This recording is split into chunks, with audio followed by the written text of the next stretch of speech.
Okay, perfect. We are expecting quite a crowd today. I'm just going to make sure people continue to settle in as I kick this off. Thanks so much for joining us, everyone.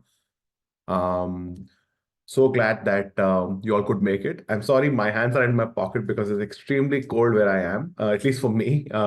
This time I'm logging in from Melbourne, Australia. It's early in the morning for us, 6 a.m. here.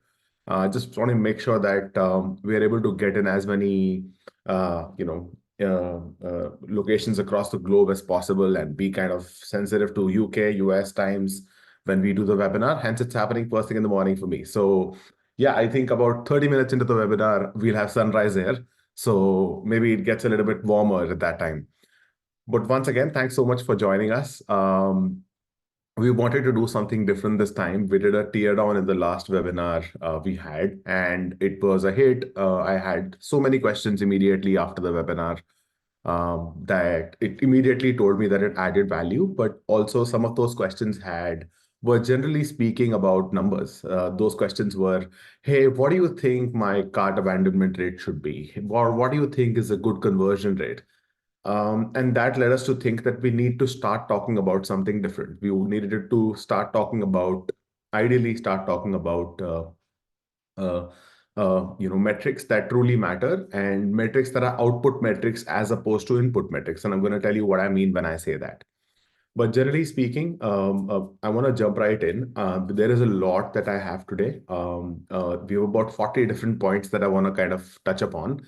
And as we go through the list here, go through the things that we've put together, please feel free to put your questions in the chat. If they're relevant to what I'm talking about at that time, I'll take them up just in that moment.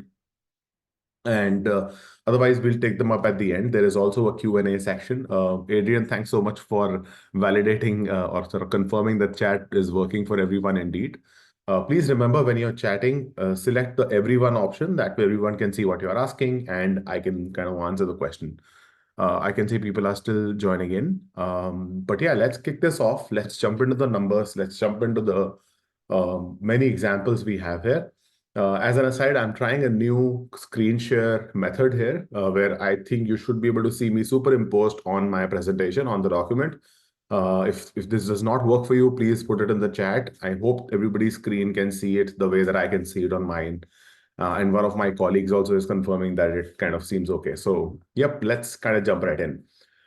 Talking about metrics, there are input metrics and there are output metrics or leading or lagging metrics. For example, generally speaking, when a company is trying to grow, and especially for an e-commerce company, conversion rate is a lagging metric because you're only able to track it after it has happened, right? So, for example, if your conversion rate is 2%, you can only say that after conversions have already happened. So it's a lagging metric. Fundamentally speaking, once it has happened, you cannot fix it. What you can, however, do is how it happens in the future is what you can fix it. Leading metrics, however, are how you, for example, drive traffic, how much it costs you to drive traffic. Although cost also happens once you've incurred it, but those are things that can then affect your conversion rate. So if you are driving traffic very effectively, if you're driving traffic from the right sources with the right intent and the right motivation, your conversion rate will automatically start to get better.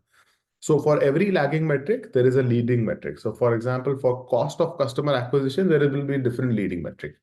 What we wanted to focus on today are these six because they make or break the success of an e-commerce business. There are others as well, but we wanted to keep it simple. If this is something that is well received in terms of ideas, we will do another set, which is probably a little bit more technical and slightly harder to track. So to say these are also easier to track. So we felt it's important that we cover just this for now.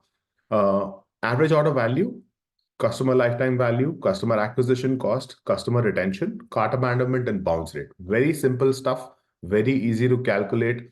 We've written several times about this. I'll also share formulas with you after the webinar on how to calculate some of this for you. I think some of it is really, really simple.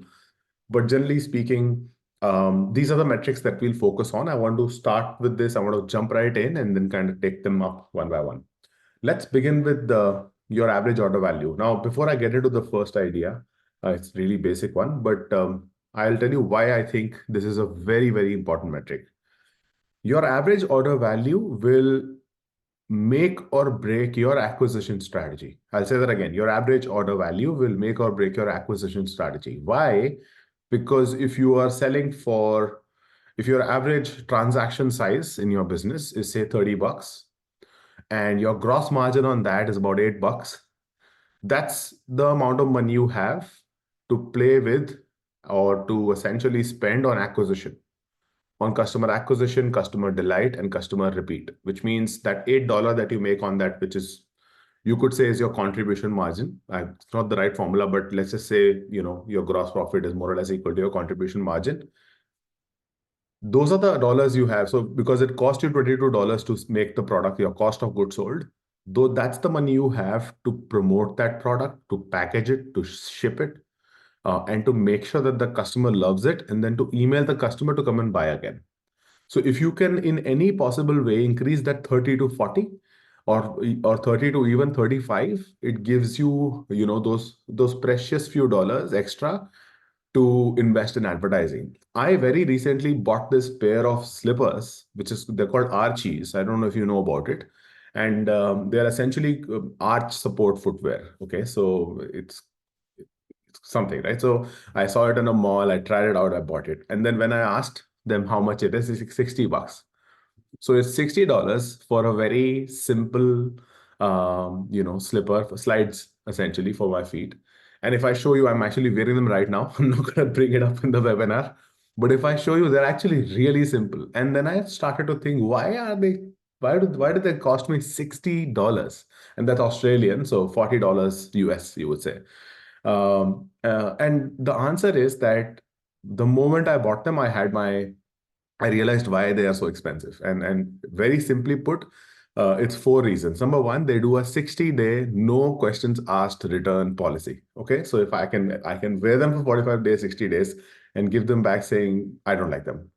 So essentially, when I'm doing that, somebody else is paying for that return, right? So they've marked their product up. They're selling the product at a significantly higher value.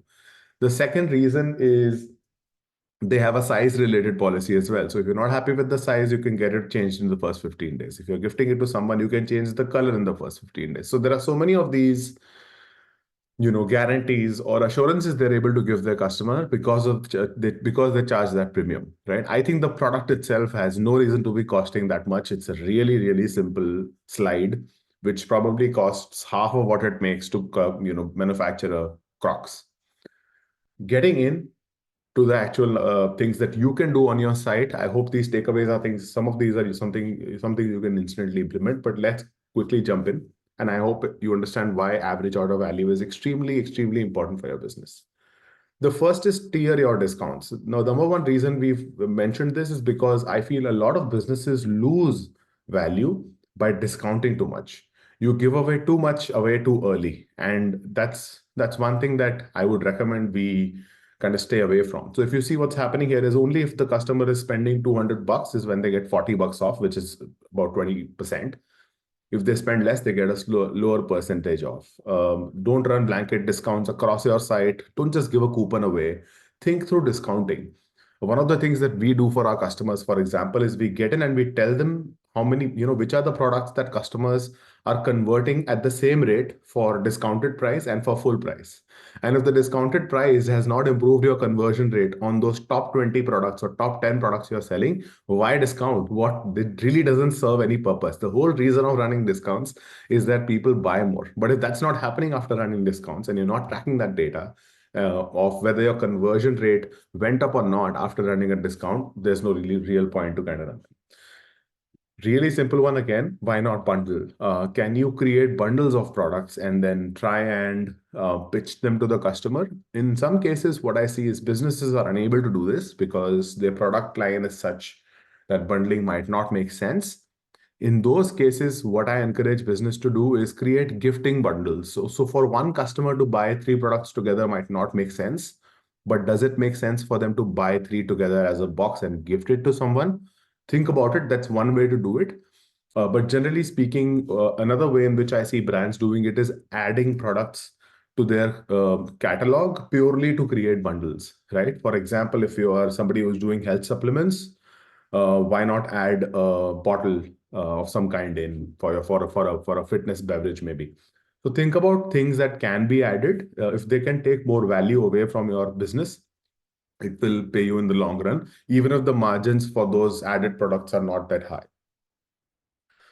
Then we have, multiple buying options. Like in this case, buying more is generally equal to, kind of more discounts. Again, the product has to be such that it supports this naturally. But I would recommend you to still consider it and be innovative, irrespective of the product line that you're in. Like in this case, whether it's a single plus purchase, whether it's a subscription, I would want you to kind of think through how you can encourage your customers to buy a larger quantity of whatever it is that you're trying to sell to them. Cataloging is something that is highly underrated. And when I say this, this is also a conversion rate optimization tactic, is that sometimes as brands, we don't invest enough time, effort, and money in showing what our product feels and looks like when somebody is actually using it. And I feel it would go a long, long way if we can put together the effort of actually showcasing what the product looks like and feels like, right? In this case, it's done in the form of a lookbook. Again, there are jewelry brands, so a lookbook is what would make sense. But in your case, show real people using products together all in one. So a brand that I can take example of is Peak Design. They do bags, and for them across their website, you can see different real people using their products, the side bag, the backpack, different types of products, and it adds a lot of value.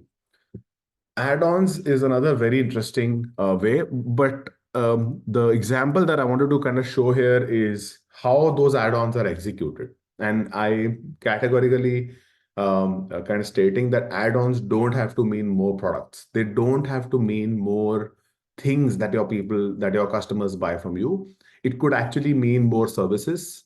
And the best business to be in is to be a bank or to sell insurance. I don't know if you've heard this, but there's a YouTube video about how money works. I encourage all of you to watch it. I hope your worldview doesn't change after you do.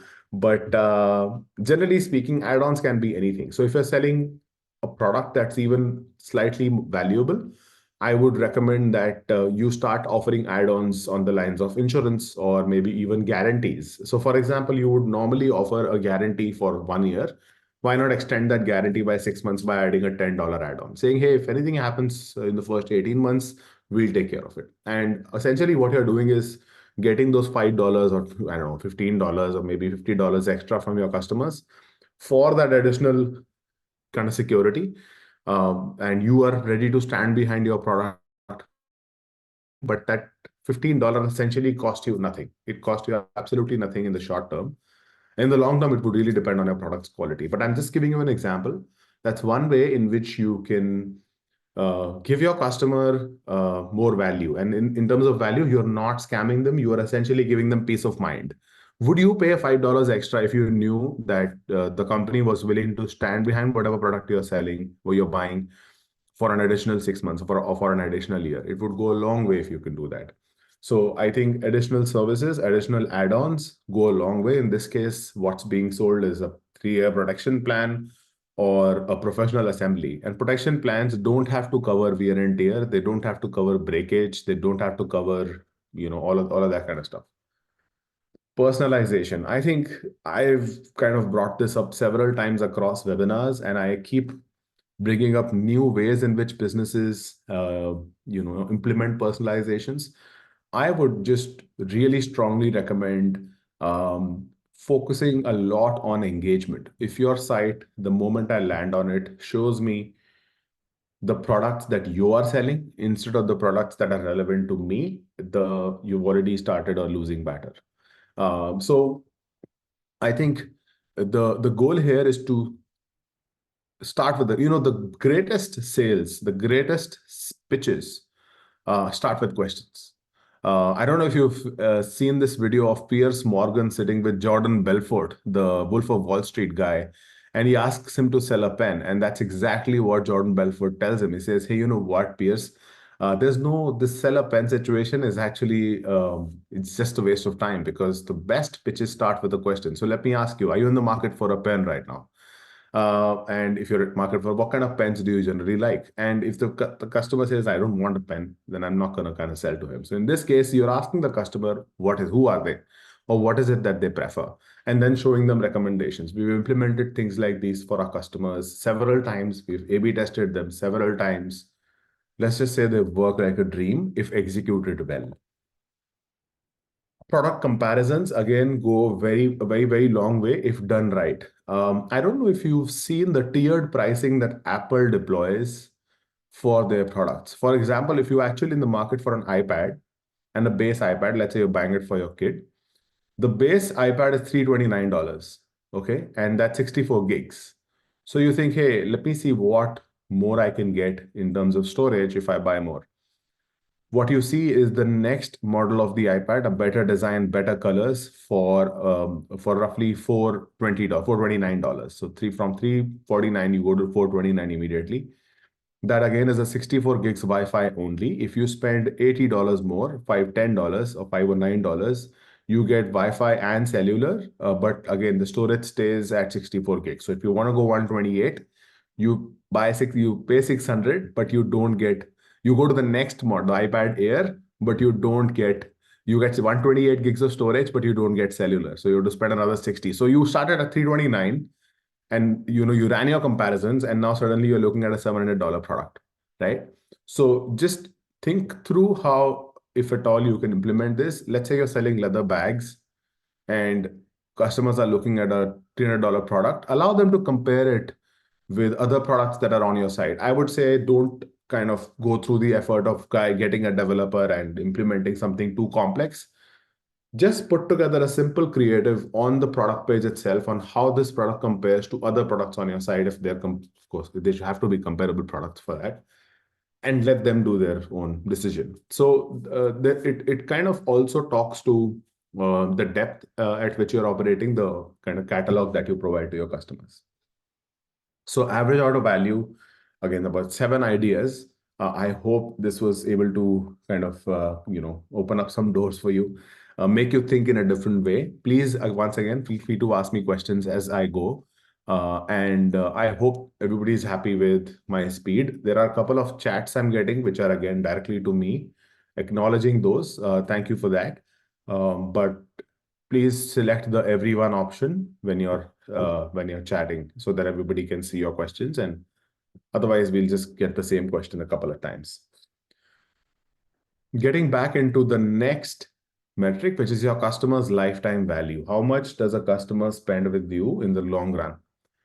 We will send you the formula for how this is calculated. There are a couple of ways in which you can do that, but there are 2 things we are addressing with something like this. The first is making sure that your most loyal customers spend more over time.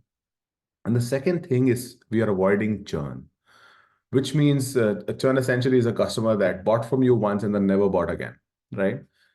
Think of your customers and your company. Think of your company as Netflix and your customers as Netflix customers. Netflix essentially looks at their entire customer base as users, and then they work backwards from there. So if a user is generally sticking around for 3 or 4 months, they have mountains of data on what the user watched, what the user's preferences were, and what led to the user discontinuing. Was it the price? Was it the collection of things that we showed them, etc.? There are ways in which you can sign the customer up in a way that they don't leave, or at least have lower chances of them kind of dropping off after buying from you once. But generally speaking, I'm going to show you some metrics as we keep going. But the customers that buy from you the most are also your highest value in terms of the overall revenue your business makes. And I'm going to show you some metrics for that in a bit. But generally speaking, here are some tips you can use. There are about 5 here. So the first one is hooking the first order with a membership discount. Tie them into a relationship with yourself. So in this case, for example, and in fact, I saw an example of this just today morning at a Nike store. So I was actually that could be yesterday morning for today morning for you, yesterday morning for me, yesterday afternoon for me rather. So at this Nike store, at checkout, the lady asked me if I want to download the Nike app and sign up to get an additional 10% off on my order. And I did that.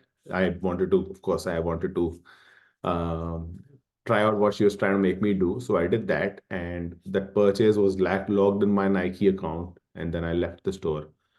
I had bought a shoe, a Nike Pegasus 39, and it's a running shoe. And of course, I got a welcome email with all kinds of running apparel in the email. So, of course, Nike is Nike. So, impeccable use of my data, which I find intrusive. But I gave them permission to do that. But why not add a membership to your business? Please consider it. There are many apps, tools, methods in which executing a membership and managing it becomes very easy. More often than not, I see businesses giving too much away to members. So please be careful of that. Please don't lose half the revenue you get from your most loyal customers, on the back of just delighting them, right? Loyalty does not have to mean that you also kind of give something away all the time, right? So which is why it's called customer loyalty. And the company has to be loyal to you, but only if the customer is also loyal to you. So let the customer kind of take that first step and sign up with your membership. How to's are again really easy way for fostering engagement. What we have seen is generally, if products are sold and if products are to be used a certain way, manuals or how-tos coming back for those reasons work out really well. So if this applies to your business, invest an outsized amount of time in putting together highly interactive, high quality how-tos so that people can come back to them and engage with you again just to kind of figure out how the product is used. So in this case, for example, the product itself is separate, and then you've got recipes on the website, you've got various ways in which you can use the product, etc., and people keep coming back for that. This one of the other things that we generally see is signing up for the how to's also gives you a large collection of emails. And coming to emails, here is another interesting idea, which is free shipping. uh, it's one of the biggest detractors in e-commerce still. So if I am somebody who's buying from you, look at it this way: I am an Amazon Prime customer, as most people are. Most people with the budget are. And on Amazon, my shipping options are they start with today when I place an order. I can get my order as early as today itself. And then I land up on your side, and then I see that the order is going to get shipped tomorrow. It's not going to get delivered. And then it's going to take 3 to 5 business days to reach me. So naturally, matching up to Amazon's experience is not straightforward. Bezos is Bezos, so you can't beat him in a day. But can you delight the customer by offering free shipping and maybe, I don't know, charging a couple of dollars extra on your product itself? Um, Needless to say, people who will actually opt into a pop-up like this, which offers free shipping, are also going to be high intent customers. So essentially, people who will sign up for a free shipping pop-up are the ones who considered your product that much, are the ones who went as far in that journey to actually know what shipping has generally costs for you. This is the highest quality email you will collect, because if they abandon cart, if they abandon checkout, you've captured them even before they abandoned. So your cart abandonment list size will actually go up. So let me explain this. If you have 50 people that abandon your cart in a month or in a day is probably a better number. If 50 people abandon your cart in a day, you might not have the emails for all 50. You might have it for only 5. Something like this will make that 5 go to 15, and you have 3 times the cart abandoners identified, which you can email and bring them back to the site. And we'll talk about cart abandonment as well in some time. Differentiate your brand with amazing customer support. This example was something that we particularly liked. In this case, the customer is trying to return dog food. The companies gave the refund and, asked them to donate the food to somebody on the street, or, dog, or a dog food shelter. They also had flowers delivered that, what, we're sorry that you didn't like. So I think there are endless examples of companies going above and beyond in doing this. I would recommend hiring an intern or just somebody for the weekend with some extra money just to focus on delight, just to finding those top 20 customers, or the, 15 from the week that are your loyal customers, and just pushing the customer delight even farther, as far as you can, so that people start to sneeze about you. They start to, talk about you. And why I said sneeze is, Seth Godin says this, that great brands, they spread like the flu. Because the customers, they fall in love with brands and they start sneezing about it, they start talking about it, and everybody catches that flu eventually. In this case, this is an idea that I had actually shared in my last webinar as well. Stand for a cause and make shoppers feel good. Feel good brands have so much higher retention. Like, we work with a brand called Jade Yoga. I don't know if you're into yoga, but the yoga mats are amazing, and I highly, highly recommend them. But apart from the fact that their mats are amazing, for every yoga mat you buy from them, they plant a tree for you. And that feel good associated with every purchase from the brand is amazing. So each time they launch a new product, their entire community of buyers comes back and buys from them. And that's powerful. That's amazing. I mean, of course, right? So if they launch a new product, they have 100,000 buyers waiting to buy from them at the moment they launch it. That's powerful. Which also makes me think that, generally speaking, only if you think long term is when you would do things like this. If you are just focused on your next week or next month's goal too much, you would never invest in these long term things that build your brand over time. So I just generally feel businesses kind of need to sometimes take a step back and think about these long term metrics, lagging metrics like customer lifetime value, or overall customer retention, to solve for short-term goals like your next month revenue. If your retention was 30% higher, your next month revenue will be that much more predictable, because you would know that 80 repeat buyers buy from me each quarter and or each every 6 months, and I'm confident that I'll meet my next month target as well. Otherwise, your revenue and traffic will continue to be erratic, if it is already. This is what I was mentioning earlier in terms of data points. 11% who keep buying from you generally drive about 45% or more revenue for you.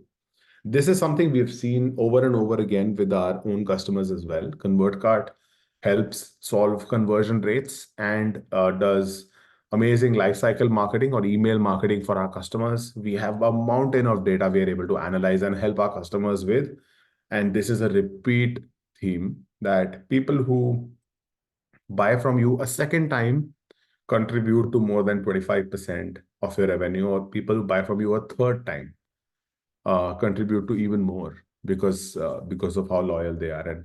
And the other thing is that, and that's the reason we included customer retention as a key metric, is because if you can retain a customer, or let me just put it this way, retaining a customer is probably 20% the cost of acquiring a new one. Think about it. What does it cost to acquire a new customer? $30, $100, depending on what you're selling. Versus what does it cost to retain a customer? Nothing. It actually costs nothing if you do it well. So I'm going to jump into some of the tactics that might be useful, and then we can kind of go from there. The first one is, of course, a simple rewards program. I want to give some really boring examples like Starbucks. Starbucks has more than $1 billion in their wallet, which means they're bigger than a lot of banks that we know. I think it's more than that. But that's the power of a rewards program. That's the power of a repeat purchase program. In this case, there's a bunch of things happening.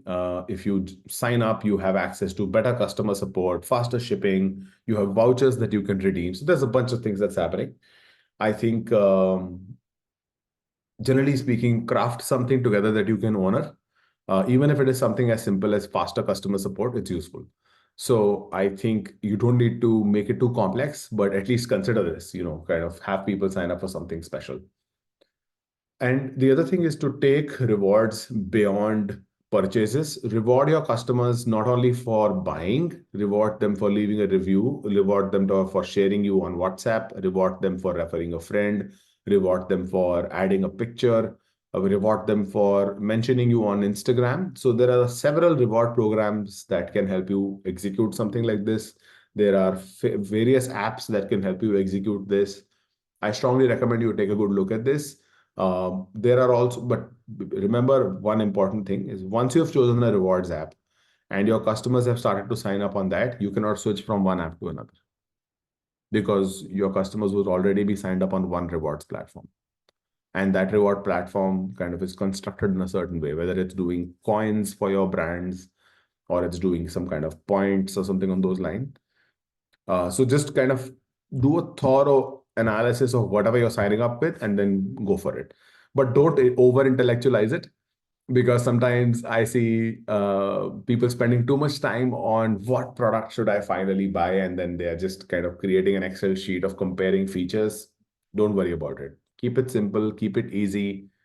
The simpler it is for you, the simpler it will be for your customers to understand it. If you make it too complex, you've already lost the battle as far as rewards go. Subscriptions go a very, very long way.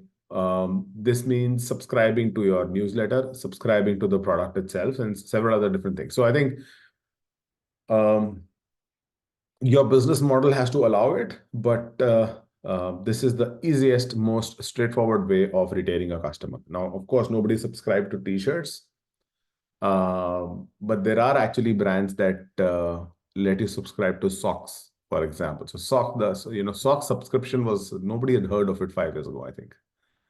And now there's a small box at the door every 2 weeks with a new pair of socks. It's extremely wasteful, I think.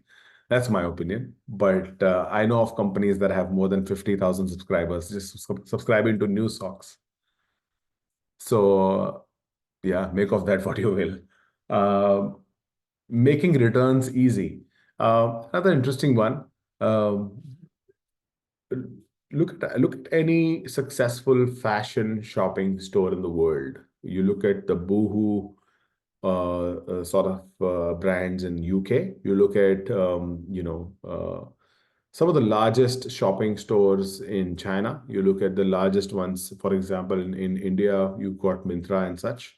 In Australia, you've got several different platforms. But even if you look at Myers or Kmart in Australia, if you look at the US as well, the ones that make it the easiest to try a product are the ones that generally win in the long run. So have a return policy focused on the customer.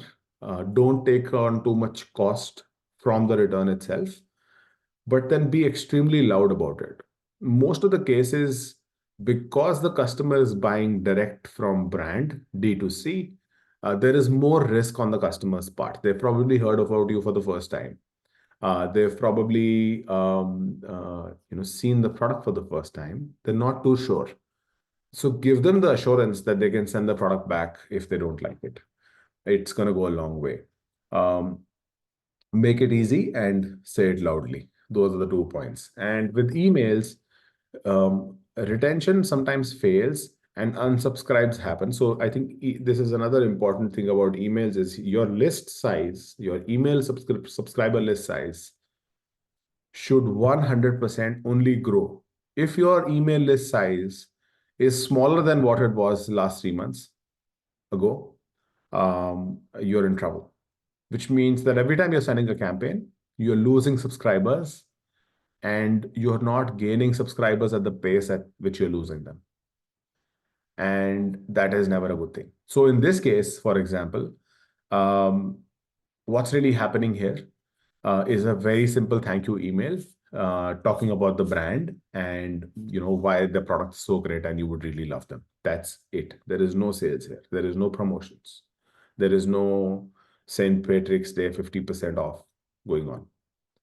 If you solicit a click from the customer, make it worth the click. Otherwise, you can just communicate with your customers. I know a lot of the people that are with us today on the webinar found out about it on the newsletter, which I write.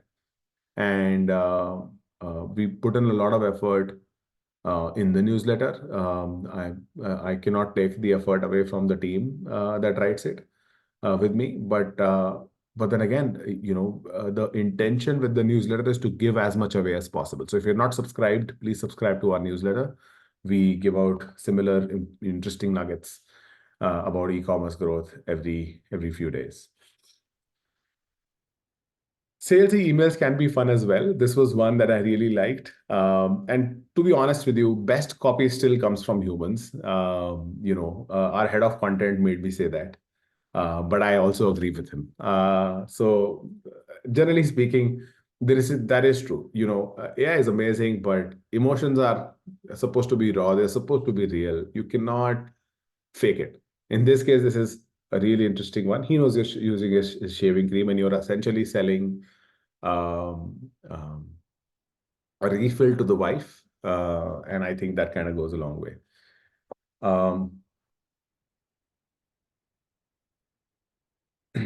I've already spoken about how your average order value will determine your gross margins or your contribution margins. Let's get into customer acquisition cost. The most effective now, I normally when I see companies solving for customer acquisition cost, I see them obsessing over optimizing their ads. Like I've audited countless Google ads and Meta ads accounts, but mostly because the proprietor or whoever is running ads has asked me to take a look at it and say, hey, do you think I can do something better to get traffic at a lower cost? And that's the wrong motivation. The best way to lower your customer acquisition cost is to acquire more, right? So your total ad cost, let's say, is $30,000 a month, and divided by a total acquisition, new customers acquired, let's say is 1,000. Is 1,000 customers, so it costs you $30 to acquire one customer. That's how you calculate your customer acquisition cost. But instead of changing that numerator and figuring out a way to spend less, although that's a good thing, why not focus on the denominator? Why not convert 1,100 instead of just 1,000? So that's what we look at here. The moment people land up on your site, try and have a conversation with them through your experience. If you're a brand, invest the time, effort, and money in telling them your story. And then, generally speaking, your customers will have some very key objections, concerns about your products. Eliminate them straight away. In this case, for example, this is a supplement, and you're going to talk about what goes into consuming something like this. I was looking at an anti-aging product just a couple of days ago, and when I was going through their reviews, what I realized is that their customers are very, very educated, for lack of a better way to put it. People knew exactly how much lithium was there in the product, and for some people who were sensitive to lithium in anti-aging goods, and this is also a note of caution that most anti-aging products out there have a lot of lithium in them. Generally, people who are very sensitive to it, they start losing hair the moment they start consuming anti. So it has its anti-aging benefits, its skin, etc., but you start losing your hair, and clumps of hair. So that's one of the things that I saw in reviews. But when you look at the website, there's no way for me to know how much lithium is in the product, if I don't really spend like 6 or 7 minutes finding the right information about the product. So a lot of customers are finding that out once the product reaches them, and that's disappointing. So it's important that you spend the time of going through customer feedback and reviews, and then address some of those concerns even before the purchase is made, or set the right expectations, right? For example, when customers sign up with ConvertCart, they often think we will double their conversion rate in a month or 2 months.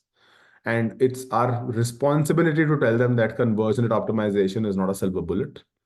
It is the most predictable long-term strategy you can use to improve your revenue. And generally speaking, our customers see anywhere between 30 to 100% improvement in their conversion rate in the first 9 months to 12 months. So that it takes time.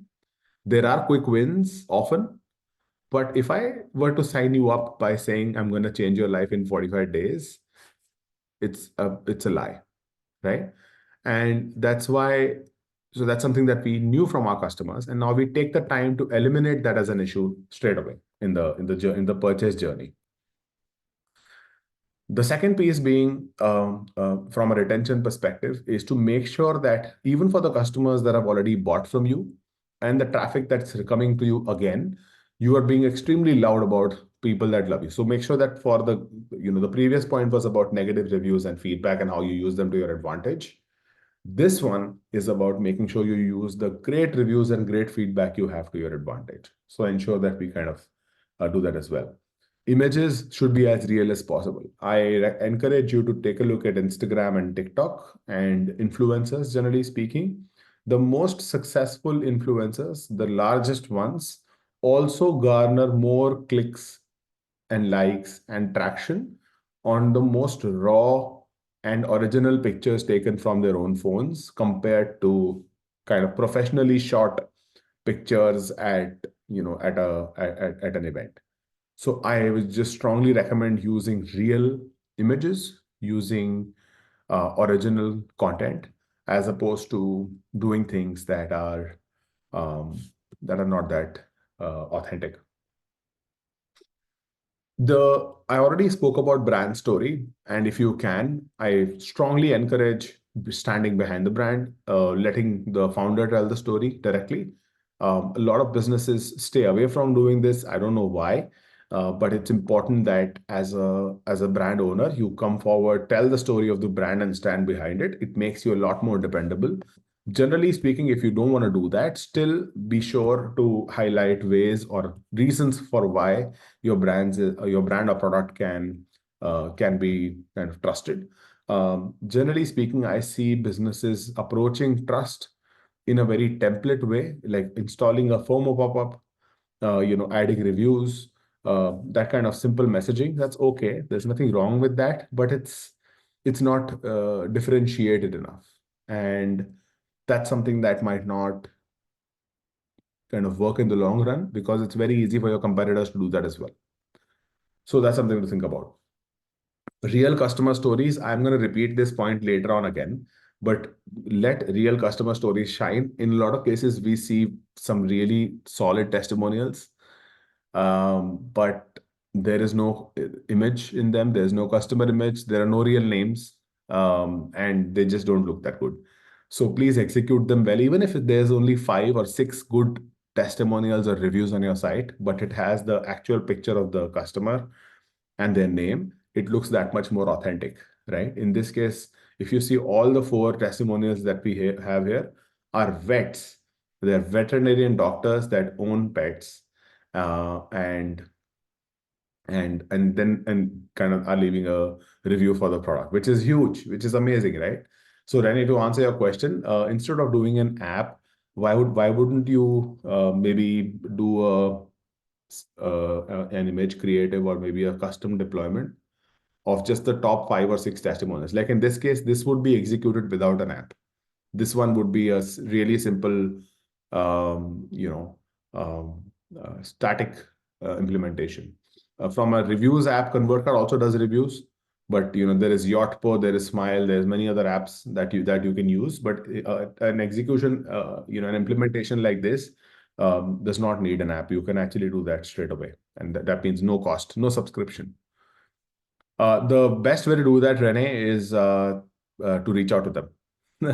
Or maybe, if they've given you good feedback on email, maybe get their Gmail profile picture downloaded, get their consent. Your top 10 customers will be more than happy to give you that. And hey, you know what? We would love to feature you on our website. Can I use your picture from your social media profile? And they'd be more than happy to oblige. We have a very big meat delivery business here, and they actually print their loyal customers' pictures on the packaging for a full month sometimes. So the customer testimonial and the customer's picture is on the packaging. So it's going to thousands of houses with the customer's picture on it. So imagine the effect it could have on other customers and the effect it would have on the customer whose picture is on the packaging. So just something to think about. I hope I've answered your question, Renee. This is something that I feel businesses don't go far with, which is to explicitly tell shoppers everything you do. I'm going to go into the next thing and come back to this and connect the other execution we have as an example on this document. I also want to speed up because we are nearing our time limit. We have a bunch of more points. I think we don't have enough time to cover everything, so I'm going to speed up, and please ask me to slow down or repeat anything that you would like for me to kind of jump into. Offering tiered rewards, in this case, free gifts. Can you add a simple free gift to every order? There are a lot of free gifting apps that allow you to do this, to execute this very easily. I really encourage you to do that. It's added delight, and it kind of goes a long way.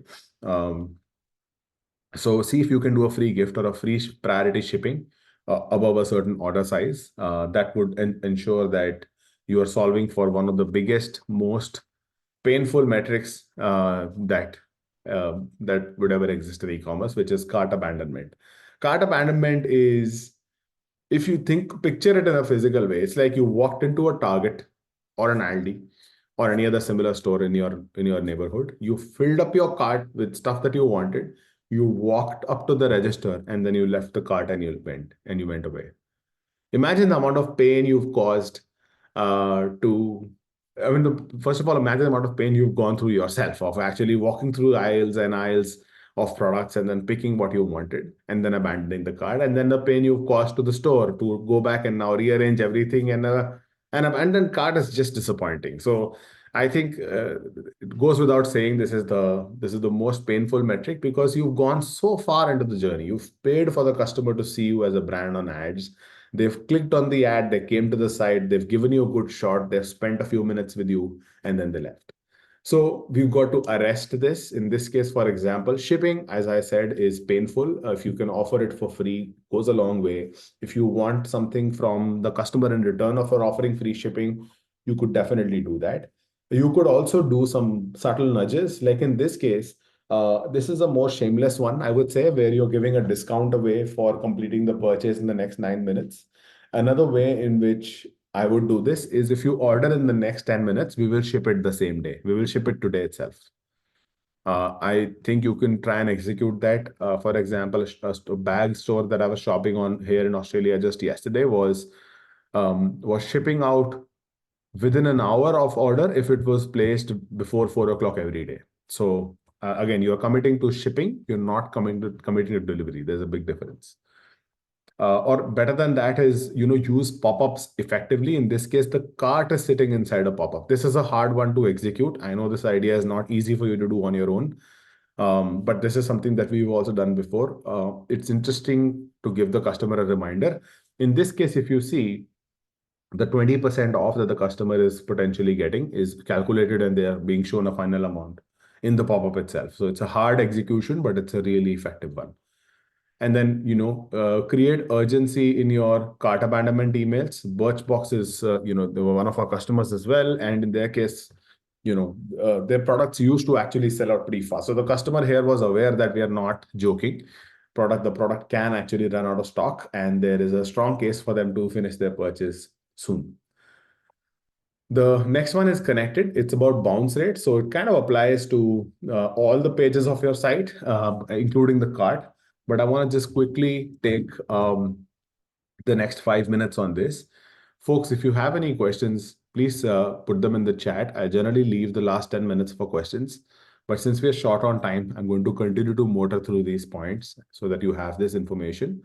And I'll take questions as we go. So please ask me any questions that you might have about any other metrics that you feel you should be tracking, or any other metrics that you feel I can comment on as far as your overall experience goes, or anything that you're evaluating using GA4 or anything on those lines. Generally speaking, also a quick note, we are happy to go in and take a look at your GA4. For a select few businesses, we can do that at no cost. So the audit that we would run, we are happy to kind of go in and analyze your Google Analytics itself, and then look at some of these metrics, and then come back to you with our findings if needed. So that's our giveaway for the webinar.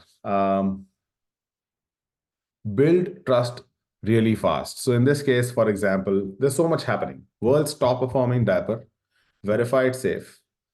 There is EWG verified, plastic neutral, organic cotton, totally chlorine free. So there's so much happening here that it's very hard for you to believe right now when you look at the screen that this product is not good quality. I mean, you would have to really convince yourself, or see some kind of customer testimonial for you to kind of believe that. Showcasing benefits in this case, for example, these lava lamps that you see are interesting. So they talk about what the product originates from. For example, energy comes from B vitamins, taurine, and caffeine. Mood enhancement happens from the L-theanine that's in the product. Um, a very interesting way to showcase the value prop without making it boring. So in your case as well, I don't know if you're doing this, but if you're selling something as simple as a t-shirt, can you talk about the material of the t-shirt in a slightly more confident way? Can you talk about where it originates? Can you talk about you using sustainable packaging? Can you talk about you using sustainable ink? Can you talk about the fact that it does not have any tags for someone to be irritated with? There are so many things that we sometimes overlook that exist in our product, and we fail to emphasize on those benefits. So please think about those. Highlight the most important categories right away. So now I want to connect this point to this point, which is to tell shoppers what you can do for them. So in this case, you instantly walk them through the different problems you can solve for them, or you can, the moment they land on the site, you can instantly tell them. So in this case, for example, the moment you land on Milk Bar, you instantly know that they do cake truffles, pies, cookies, gluten-free bundles, whatever, etc. that might be there. So you know it's exactly what they do.